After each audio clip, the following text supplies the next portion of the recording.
They always do this. One day, it feels like you're finally breaking through their walls. They laugh, they share, they even let you in. And just when you start to believe you're safe in their arms, they vanish. No fights, no warning, just cold distance. The calls stop, the texts dry up, and suddenly, the person who once held you close is acting like you barely exist. And here's the part that hurts the most. The harder you try to pull them back, the faster they slip away. You pour your heart into long messages. You try to fix what you don't even understand. You chase, hoping they'll finally stay.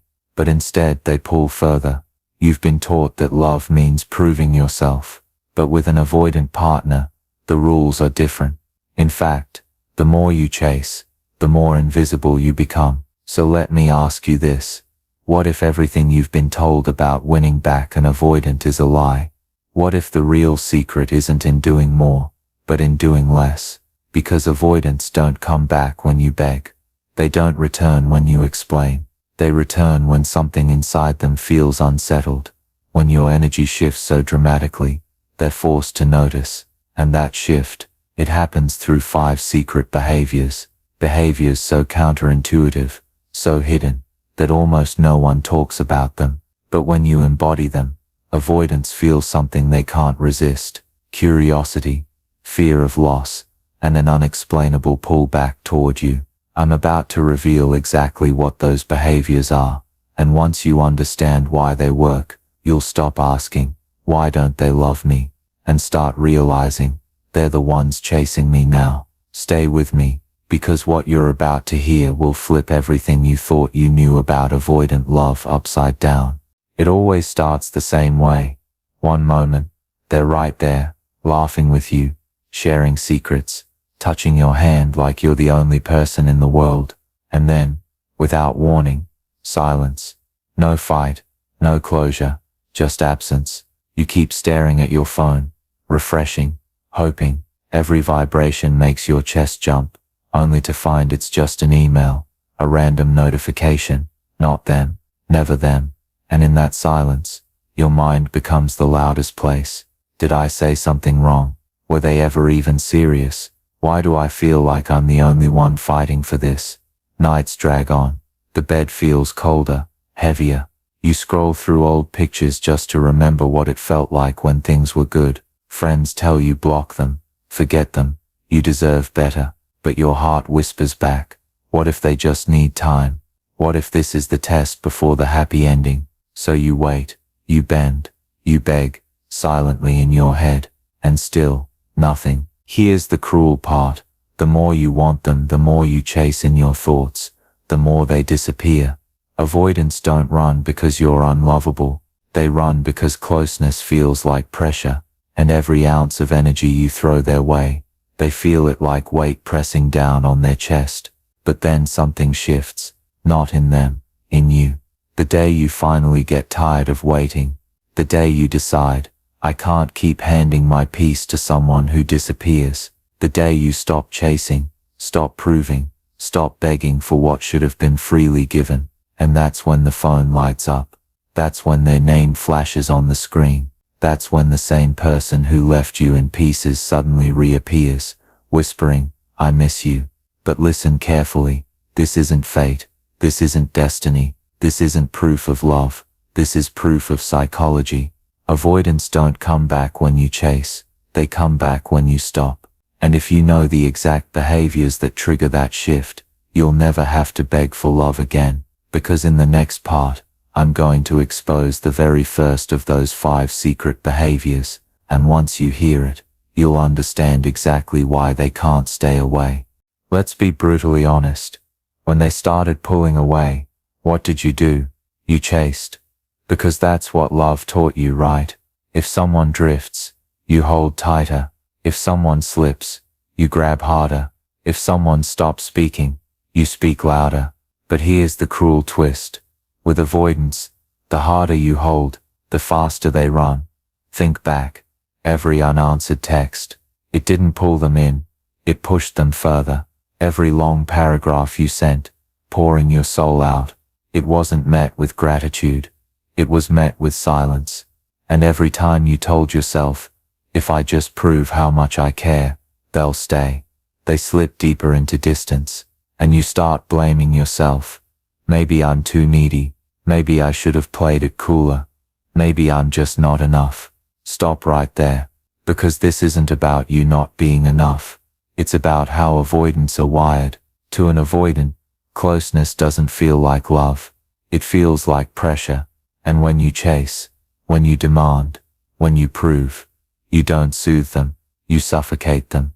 Their nervous system doesn't read it as devotion, it reads it as danger.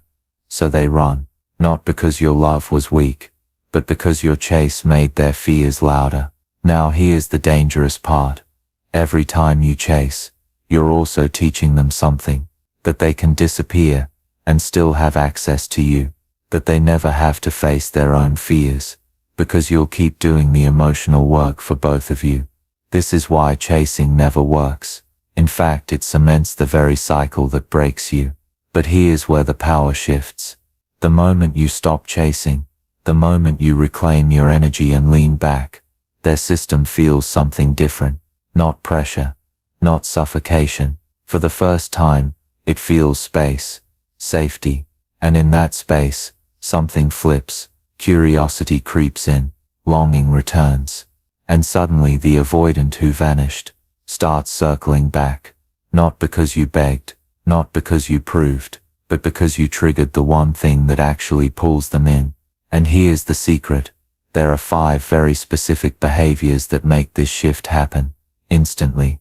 Behaviors that turn the tables so powerfully, they can't resist coming closer. In the next part, I'm going to reveal the first set of those secret behaviors, and once you hear them, you'll never see chasing love the same way again.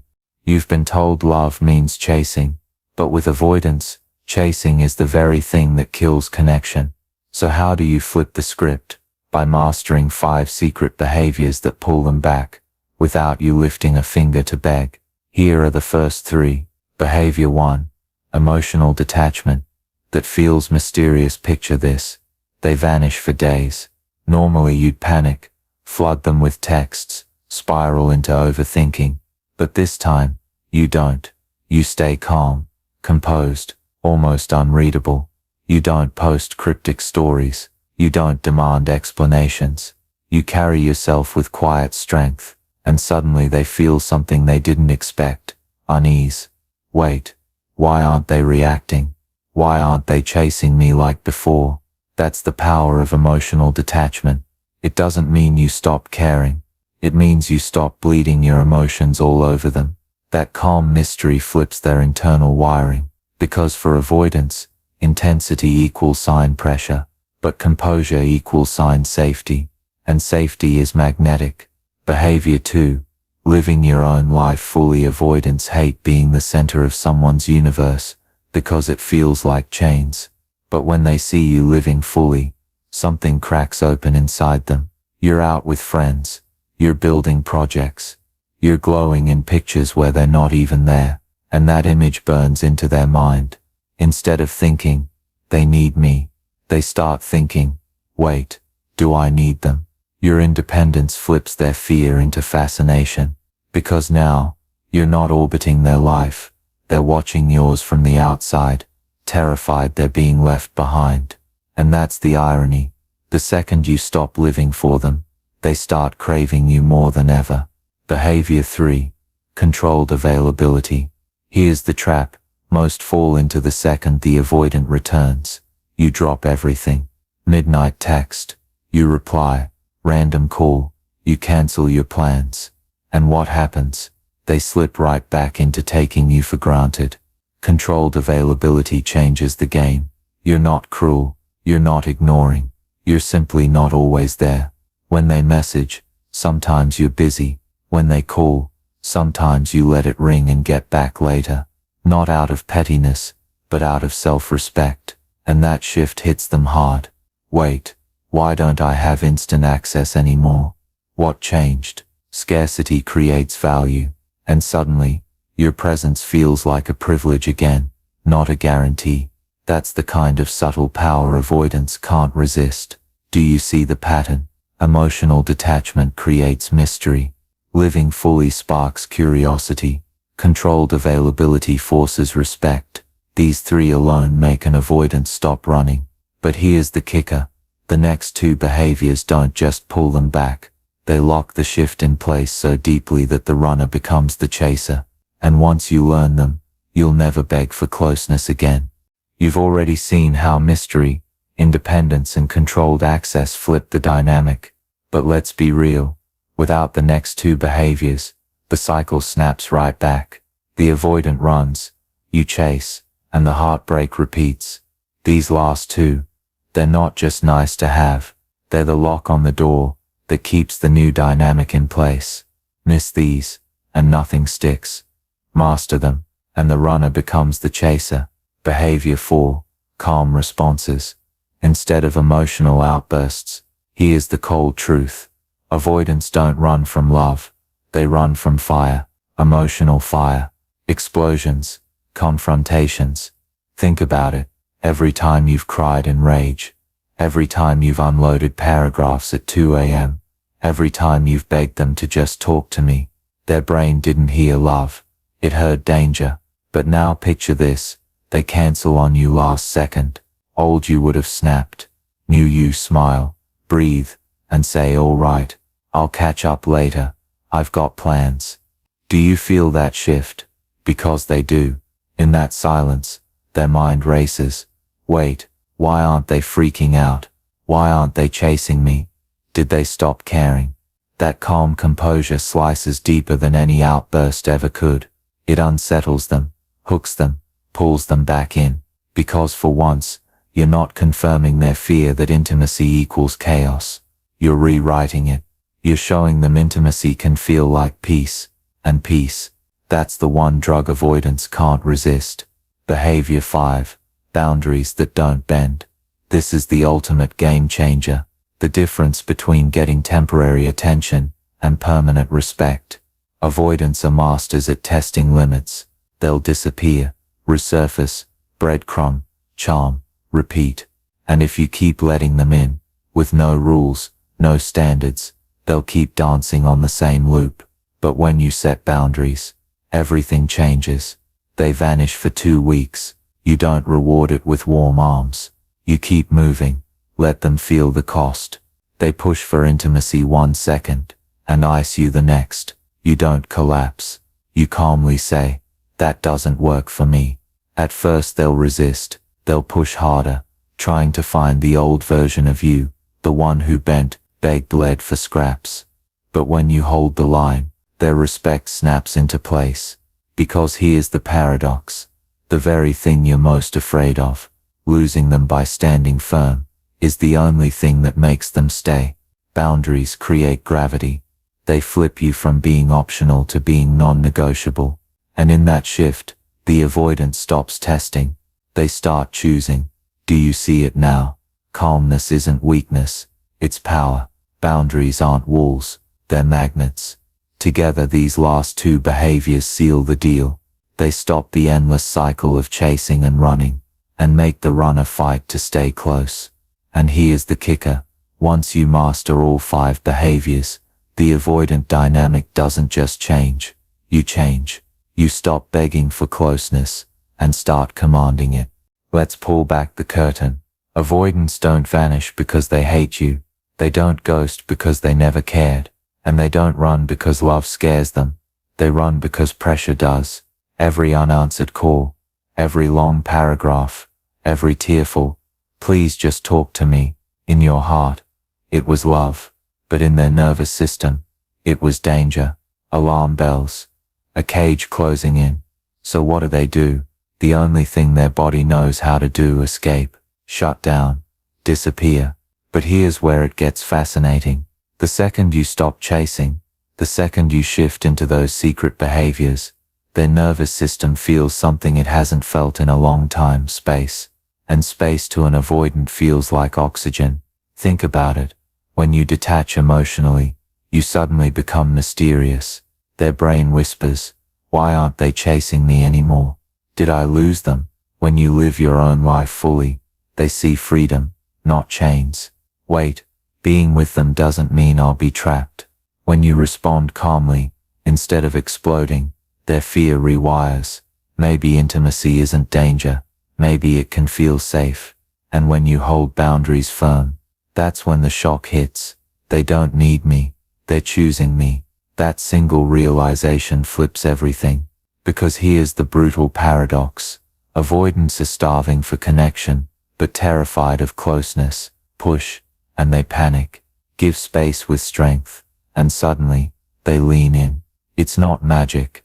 It's not a trick. It's biology. Their nervous system calms down. Their fear of engulfment shrinks, and curiosity takes over. And curiosity is the seed of attraction. That's why these behaviors don't just pull them back. They reprogram the entire cycle. They turn love from a battlefield into a safe haven. They make intimacy feel less like drowning, and more like finally learning how to breathe. But here's the catch. Just because they come back, doesn't mean it's love. Sometimes it's convenience. Sometimes it's loneliness. Sometimes it's ego.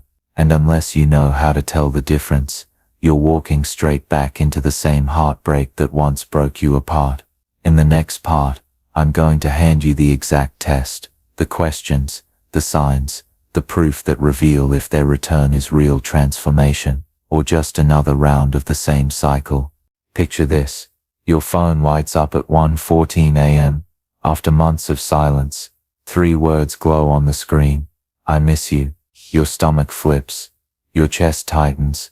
And your heart screams. Finally, they get it. Finally, they came back for love. But stop. Breathe.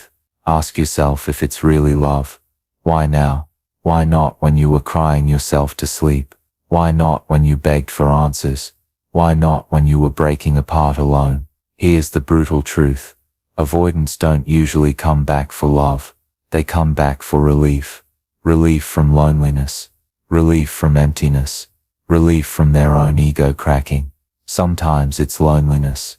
Nights got too quiet. Netflix got too boring. Their new freedom turned into chains of emptiness. And suddenly, they remembered you. Not because you're there forever, but because you're familiar. Sometimes it's ego. Maybe someone else rejected them. Maybe work crushed their confidence. Maybe aging whispered that they're not as invincible as they thought. And in that fragile moment, they run to the one place they know will inflate them back up you. And sometimes it's pure convenience. The shiny fling didn't last. The better option didn't stick. And when life got messy, they circled back to the comfort they once abandoned. You weren't plan A.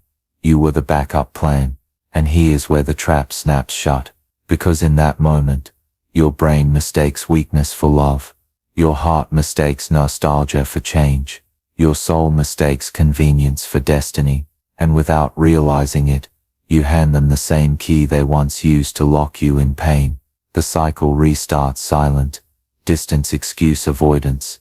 Only this time it cuts deeper. The first time broke your heart. The second time convinces you you'll never be enough. That's the real trap. Not their return itself, but what it does to you when you confuse their fear for your worth. So remember this, a text at 1 a.m. isn't a fairy tale.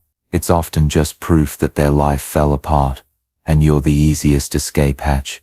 And unless you learn to tell the difference, you'll keep mistaking recycled heartbreak for true transformation.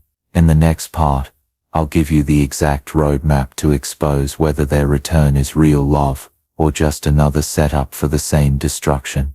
Here's the truth you've been waiting for. Avoidants may come and go. They may run. They may return. But your worth was never meant to be measured by their fear. Your peace, their timing. Your worth, their silence. Your future, their fear. You don't need to chase love.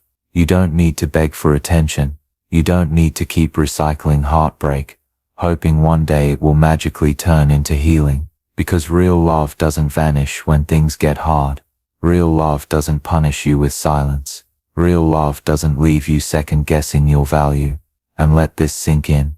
The love you crave, the love you dream of, the love you deserve, it starts when you choose you. So here's your empowerment. From this moment on, Promise yourself that you'll never let fear decide your story. Promise yourself that you'll only make space for a love that feels safe, steady, and true. And if this video cracked open something inside you, if it gave you clarity, courage, or even just the relief of finally being understood, then don't stop here. Hit subscribe right now, because the next video is going to take you even deeper. Smash like, so this truth reaches more people who are hurting in silence. Drop a comment. Tell me your story, your struggle, your aha moment. I read them, and I respond. Because this channel isn't just videos, it's a community, and share this with someone who needs it. You might save their heart tonight. This isn't the end.